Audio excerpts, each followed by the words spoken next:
Every election has a defining issue or two, an issue that can move voters from one federal party to another. In 2019, urban voters said no to Conservative leader Andrew Scheer when he would not clarify his position on abortion. The Syrian refugee crisis became one of the defining issues that moved the polls back in 2015, and that helped Justin Trudeau achieve a sweeping majority. But what are the issues in this election? It's hard to figure out. Is it calling the election in the midst of a pandemic? Is it the situation in Afghanistan? Is it the fourth wave or healthcare transfers, childcare, gun control, and economic recovery? Hard to figure out. So some issues have been overhyped, but other issues are underplayed. Which ones are they? Let's find out. The Scrum is here to determine that. Tonda Charles, a parliamentary reporter with the Toronto Star, joins us. Marika Walsh, political reporter with the Globe and Mail. And our special guest for this round is the chair of Indigenous Governance at Ryerson University, Pam Palmater. All right, great to have the three of you here with 8 days left. Let's start with you, Tonda. What, in your view, most overhyped issue of this campaign and maybe the most underplayed issue so far? Look, you outlined a whole bunch of issues. For my money, the overhyped issue might be the whole idea of an early election call. Look, 2 years ago, everybody was saying this is a minority government that might last 2 years. And I agree that, you know, there were lots of questions to be asked about it and valid, legitimate questions. But I think that what it actually has turned out to be is that question has posed the whole campaign as a referendum on Mr. Trudeau. But I think that now that there's a choice in front of voters, I think the underplayed issues are some of the really big issues of our time, and they've been issues now for 3 decades. And that is childcare, that is climate change. And I would have loved to have seen a lot more deep dives into what the parties are proposing, because for the first time in Canada, and this is amazing to me, we have all parties agreeing there should be a price on carbon. Well, so what does that mean and how is it going to work? So I think, honestly, I think climate change, childcare, those are 2 big issues that needed a lot more attention from the media, a lot more attention from the leaders, and hopefully voters will take those deep dives in the next 10 days. Yeah, and consequential differences on things like climate policies and those things. Marika, overhyped, underplayed in this campaign. What do you think? I think what's overhyped is criticizing debates. I think some of the moderators on Thursday got an unfair trashing in the media and on social media on Thursday night and Friday. I think underplayed, what surprises me in the underplayed category is the fact that we have not had this in-depth discussion on climate change, as Tonda mentioned. Unfortunately, what's not surprising to me, but what is still underplayed, are issues around systemic racism, what parties would actually do to address some of these major concerns, as well as reconciliation and Indigenous affairs. Yeah, I mean, I remember it was about, a year and a bit ago, we talked about the Wet'suwet'en and the pipeline issue that dominated, disappeared in the campaign. Pam, overhyped, underplayed.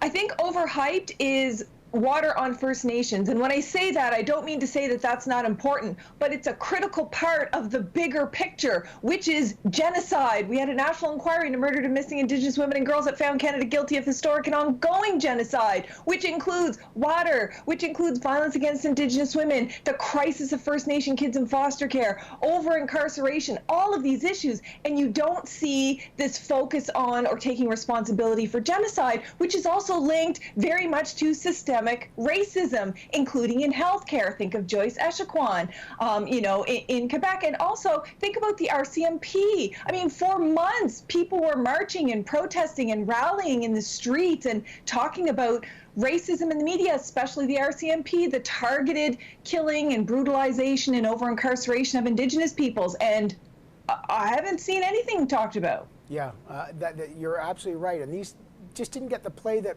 people thought. Tonda, let me move to another thing about overhyped or underplayed. Let's call it platforms versus personality. Are platforms and the release of them and the costing, are they overhyped or they underplayed, or is the election more about personalities, which sometimes becomes the big issue? No, I don't think platforms are overhyped. In fact, I think that they've become a staple of the modern political campaign and a way to hold politicians and their parties to account. So no, I don't think they're overhyped. And I think it's a useful tool for voters who aren't hearing a lot of the substantive policy debate on the campaign trail or in the debates. And I agree with what Marika said about those debates. But There is no doubt that all these campaigns are leader focused, and therefore voters are looking at the parties through the lens of the credibility of their leaders. It does become a bit about personality. It does become a bit about what comes across on a debate stage. And that's a really difficult thing in terms of the broader campaign trail in a pandemic election, because we aren't seeing the same kinds of rallies, political rallies, that kind of staple of the campaign trail that we have seen in the past, and that voters do kind of gauge. They gauge, you know, the enthusiasm of rallies. They gauge the performance, the energy, the commitment, and the sincerity of the leaders through those events. And we don't have that this time around. But there's no question the two are tied, and all these parties are as leader-centric as they've ever been. Okay, what about wild cards, Marika? You know, candidates that get pulled because they've done something, you know, a candidate that has views that cost them their job. Jody Wilson-Raybould, the former Liberal Justice Minister, has got a book that's going to be published on Tuesday. An excerpt was in the Globe that Mr. Trudeau, alleging Mr. Trudeau had lied. He's already denied it. Do these sort of last minute, I don't mean to dismiss these things, but are these kind of wild card moments in the last 8 days overhyped or underplayed? I think they have the potential to be a destabilizer for the Liberal leader, for the Conservative leader, whoever is having to handle questions on a candidate or questions on past controversies and scandals. But, you know, I do think a lot of the decision has been baked in. In terms of Jody Wilson-Raybould, this was litigated before the last election in 2019 when Justin Trudeau ended up with a minority.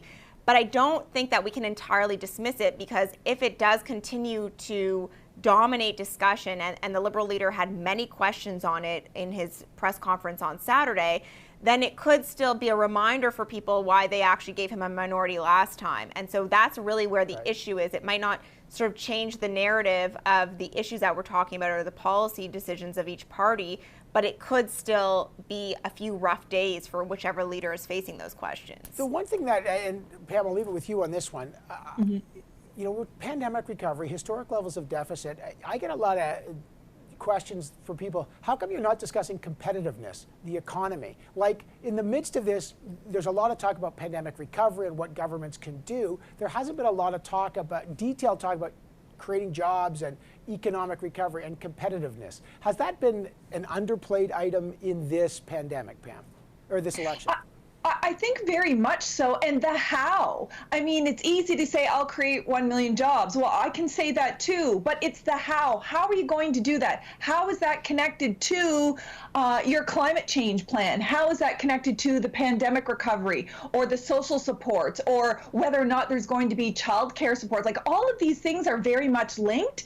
And I think Canadians should be able to hear from the candidates how they're going to do all of these things. What does the timeline look like? Otherwise, it's just without a context. It's like saying we're going to support childcare, but you don't actually say how or admit that it's going to be far less than what the Liberals are introducing. And then how that impacts First Nations. How are the First Nations involved in all of this, and what it means to have First Nations as decision makers in the economy, in climate change, in international relations, and how all that relates together.